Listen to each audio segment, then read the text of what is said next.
ஒரு காலத்துல யானை படம் இருந்தது, ஆனா இப்ப பூனை படம் இருக்கு. பொதுவா வாசகங்கள் நம்ம மத்தியில நிலவிட்டு இருக்கு.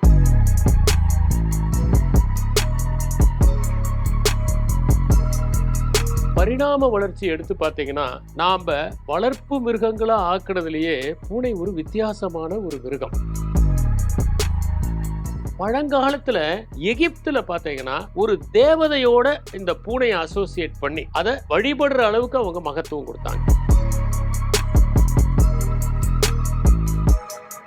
இரண்டாம் உலக போரோட டைம்ல தகவல்கள் எல்லாம் கொண்டு போய் கொடுக்கறதுக்காக மௌர்கா அப்படிங்கிற ஒரு பூனை பயன்பட்டு இருக்கு. வணக்கம்.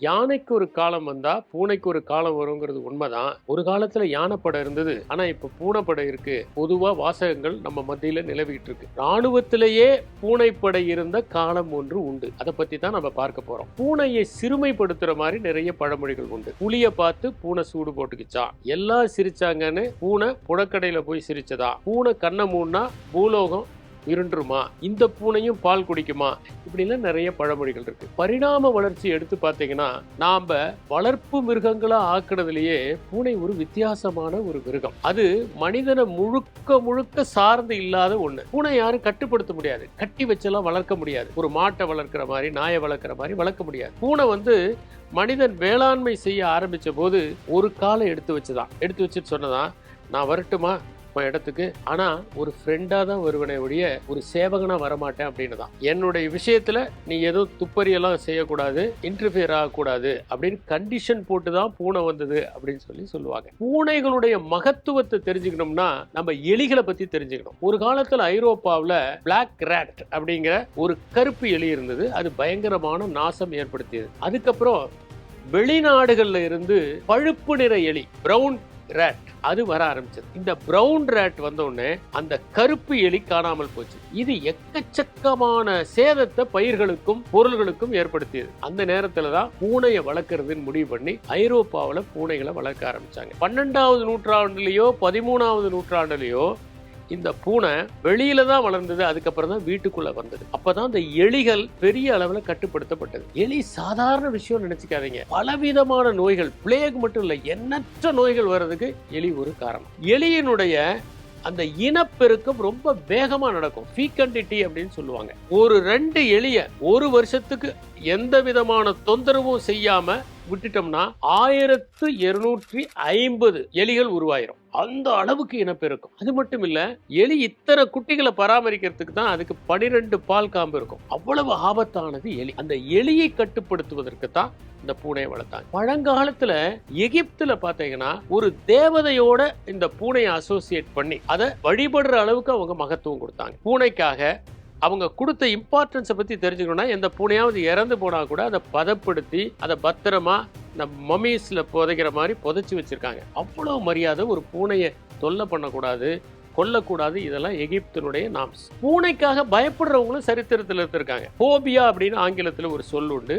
சாதாரண பயம் வேற. நம்ம நாயை பார்த்தா பயப்படுவோம். ஆனா நாய் பொம்மையை பார்த்தாலே பயப்படுறது ஒரு அதீதமான பயம். அதுக்கு பேரு சைனோபோபியான்னு பேரு. பூனைக்கு பயப்படுறதுக்கு பேரு எலூரோபோபியான்னு பேரு. வெளிநாடுகள்ல 13ஆம் நம்பருக்கே பயப்படுறவங்க உண்டு. அதுக்கு பேர் ட்ரிஸ்கடெக்கோபோபியா அப்படின்னு பேர். இந்த பூனைக்கு பயப்படுறது நெப்போலியனுக்கு நிகழ்ந்தது. சின்ன குழந்தையா இருக்கும்போது அவர் படுத்திருக்கும் போது ஒரு பூனை அவர் நெஞ்சு மேல ஜம்ப் பண்ணி போயிடுச்சான். அந்த நேரத்துல உண்டான பயம் அவருடைய ஆழ் மனசுல போய் நிரந்தரமாக தங்கி கடைசி காலம் வரைக்கும் இருந்தது அப்படின்னு சொல்றாங்க. பூனைகளை பற்றிய எண்ணற்ற தகவல்கள் நமக்கு லிட்ரேச்சர்ல கிடைக்குது. உதாரணமா எடுத்துக்கிட்டோம்னா, இங்கிலாந்துல கருப்பு பூனைகள் அப்படிங்கிறத மக்கள் வெறுத்து எங்கேயாவது பார்த்தா அதை கொண்டு இருக்காங்க. ஒரு காலத்துல சூனியக்கார கிழவிகள் அப்படின்னு இந்த வயசான மூதாட்டிகள் தோலெல்லாம் சுருங்கி போய் இருக்கிறத போய் பார்த்துட்டு அவங்கள சூனியக்கார கிழவின்னு சொல்லிட்டு விச் ஹண்டிங் அப்படின்னு ஒண்ணு இங்கிலாந்துல நடந்திருக்கு. அது கிங் ஜேம்ஸ் அவருடைய காலத்துல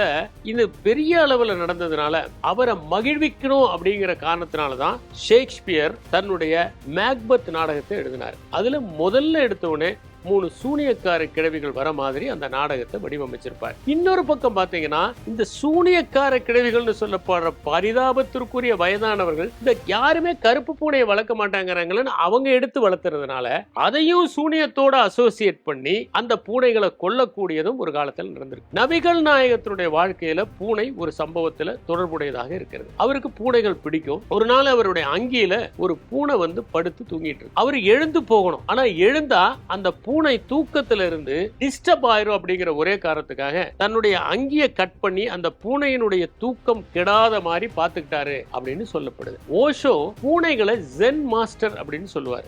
ஏன்னா பூனைகள் எப்பவுமே ஒரு விழிப்புணர்வோடு இருக்கும். நீங்க பூனையை போய் பின்னாடி எல்லாம் பிடிக்க முடியாது. அது சகல நேரமும் விழிப்புணர்வோடு இருக்கும், எச்சரிக்கையோடு இருக்கும். அது மாதிரிதான் ஒரு ஜென் மாஸ்டர் எல்லா நேரமும் விழிப்புணர்வோடு இருப்பார். பின்னால இருந்து கூட அவங்களை வந்து யாரும் தாக்க முடியாதுங்கிறதுக்காக அவர் அப்படி சொல்லியிருப்பார். பூனையை பற்றி பல தகவல்கள் நம்முடைய சரித்திரத்தில் இருக்கு. உதாரணத்துக்கு எடுத்துக்கிட்டா அசர்பைஜன் அப்படிங்கிற ஒரு நாடு. அங்க 1967 மஸ்தான்னு ஒரு பூனை, அது 3 வயது குழந்தைய ஒரு பாம்பு கொத்த விடாம போராடி அதை கொன்று தன்னுடைய உயிர் போனாலும் பரவாயில்லன்னு காப்பாத்திருக்கு. அதே மாதிரி 2ஆம் உலக போருடைய டைம்ல தகவல்கள் எல்லாம் கொண்டு போய் கொடுக்கறதுக்காக மௌர்கா அப்படிங்கிற ஒரு பூனை பயன்பட்டு இருக்கு. நிறைய பயன்பட்டு இந்த சரித்திரத்தில் இடம்பெற்றிருக்கிறது என்பதை நான் பார்க்க முடிகிறது. நம்ம ஊர்ல என்னன்னா பூனை குறுக்க வந்துச்சுன்னா அது ஒரு அபசகுணம் அப்படின்னு சொல்லுவாங்க. இங்கிலாந்துல கடற்கரையில இருக்கிற மக்கள் கிட்ட ஒரு நம்பிக்கை இருக்கு. அவங்க கடலுக்கு மீன் பிடிக்க செல்லும் போது அல்லது கப்பல்ல எங்கேயாவது பயணம் செய்யும் போது அந்த பூனை வீட்டை விட்டு வெளியே ஓடி போகாம இருந்துச்சுன்னா அவங்க எந்த ஆபத்திலையும் சிக்கிக்க மாட்டாங்க அப்படிங்கிற ஒரு நம்பிக்கை இருக்குது. இப்ப நான் சொன்னேன் இல்லைங்களா, யானைப்படை மாதிரி பூனைப்படை இருந்ததுன்னு. ஒரு 2500 ஆண்டுகளுக்கு முன்னாடி கேம்பிசஸ் 2ஆம் மன்னர், அவரு பாரசீகத்தை சார்ந்தவர், எகிப்து மேல படையெடுக்கிறார். இந்த எகிப்து மக்களுக்கு பூனை மேல ஒரு அலாதியான மரியாதை இருக்குங்கிறது தெரிஞ்சுக்கிட்டு அவருடைய படை வீரர்கள்லாம் பூனையை வச்சிருந்தாங்க. இந்த எகிப்து வீரர்கள் அவங்கள தாக்க வரும்போது இந்த பூனை எடுத்து காப்பாங்க. அது ஒரு ஷீல்டு மாதிரி பயன்படுத்தியிருக்காங்க. அதை பார்த்த உடனே ஐயோ அதை கொன்றக்கூடாது, கொன்னா நம்ம பெரிய தண்டனைக்கு உள்ளாயிருவோம் அப்படின்ட்டு அந்த எகிப்து வீரர்கள்லாம் பின்னாடி போயிருக்காங்க. இந்த மாதிரி ராணுவத்திலேயே பர்ஷியாவில் அந்த பூனைகளை பயன்படுத்தியிருக்காங்க. இது இல்லாம அமெரிக்காவில் வியட்நாம் போர் நடந்த போது அந்த ராணுவ வீரர்கள்லாம் இரவு நேரத்துல பூனை பார்த்தீங்கன்னா நல்லா பார்க்கக்கூடிய ஆற்றல் கொண்டதாக இருக்கிறது.